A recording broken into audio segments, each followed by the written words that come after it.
muy interesante el relacionar a Quetzalcóatl no solamente con el aspecto masculino, sino es el masculino y es el femenino juntos simultáneamente en el acto creativo. Y pues esto nos habla de no de un patriarcado o de un patriarca, sino de una síntesis fecunda. Como hechos culturales relevantes, ¿qué podríamos señalar de todo esto?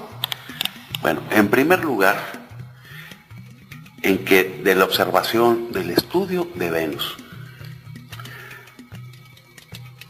se obtiene en directo un conocimiento muy preciso, muy detallado acerca del Pentágono. Y el Pentágono invariablemente nos va a llevar a conocer el número de oro o la sección áurea. Todas nuestras tradiciones nos hablan de que este es un desarrollo propio de la Grecia en tiempos de Pitágoras, y que Pitágoras da a conocer en una forma muy cerrada esto, y que aún hasta nuestros días sigue siendo un objeto de misterio, y que algún tipo de cofradía misteriosa guarda celosamente sus secretos. Esas son puras mentiras y puras vaciladas.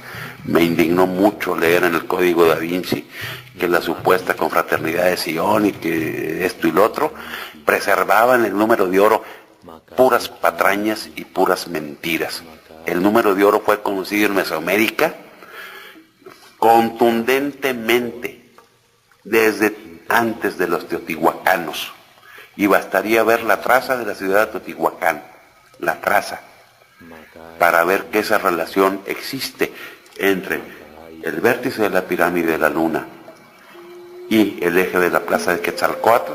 La división áurica es el vértice de la pirámide de Sol, y esto es algo que no se inventa, ni es algo que puede estar fuera de la vista de todo mundo.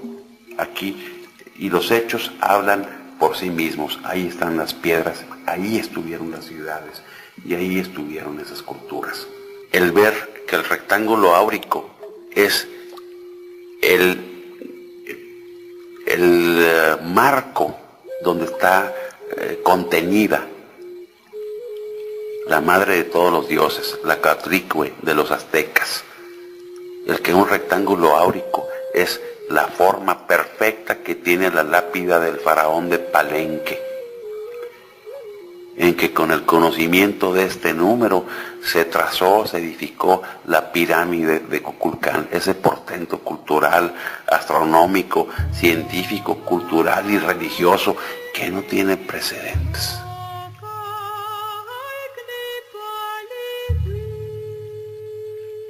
Bien, Ricardo, pues ya tenemos también despejada una incógnita más respecto a la precisión científica, matemática de nuestros antepasados que conocieron el número de oro, la llamada proporción áurica, que sirvió no para pintar un cuadrito o diseñar un jarroncito, sino para la construcción de toda una ciudad, como bien lo explicó aquí el arquitecto Patricio García Landois, que puso como ejemplo de ese conocimiento la construcción de Teotihuacán y Palenque, además de estar presente en otros sitios y en un sinnúmero de obras de nuestras culturas antiguas. Así es, Juan, ya sabemos que el número de oro fue bien conocido en Mesoamérica y además relacionado con la órbita que describe en el cielo el planeta Venus Quetzalcóatl. Y este número de oro no estuvo reservado para unos cuantos, para castas privilegiadas como dicen que sucedió en Europa, sino que en América fue utilizado de manera abierta, generosa para todos. Y Quetzalcóatl, no contento con crear al hombre, enseñar el arte, la ciencia y las matemáticas, creó el maíz para sustento del hombre, como aquí lo explica a continuación el investigador Patricio García Landois. Radio Indígena. El maíz, la tradición habla de que la creación del hombre del quinto sol fue hecho con maíz que ya existía del hombre del cuarto sol. Pues está visto y está comprobado que el maíz es una especie fabricada, inventada por el hombre, y que tiene de 8 a 10,000 años de desarrollo de ingeniería genética acumulada. a partir de un zacate, un simple zacate, se fue trabajando este modelo del maíz. Yo recuerdo haber visto hace muchos años en un museo aquí en Monterrey una exposición que hablaba del desarrollo del maíz desde pequeñas mazorcas, muy pequeñas mazorcas, algo parecido a una piñita de una conífera, hasta lo que es ahora. Entonces esto es desarrollo de ingeniería genética a lo largo de 10.000 años. Y a lo largo de todo ese tiempo, ahorita, actualmente, pues el maíz se siembra en todas partes del mundo. Y de repente pues da entre sorpresa, risa y coraje enterarse que algunas de estas transnacionales de alimentos están haciéndole algunos cambios al maíz para tratar de patentarlo sin pagar un 5 por esos 10.000 años de desarrollo, que sin reclamar derechos de autor las culturas mesoamericanas le han dado al mundo. El maíz fue sagrado y es sagrado, y su esencia está íntimamente relacionada con la esencia del hombre. Así lo hizo Quetzalcóatl, así hizo al hombre, así hizo al maíz, así nos hizo a todos.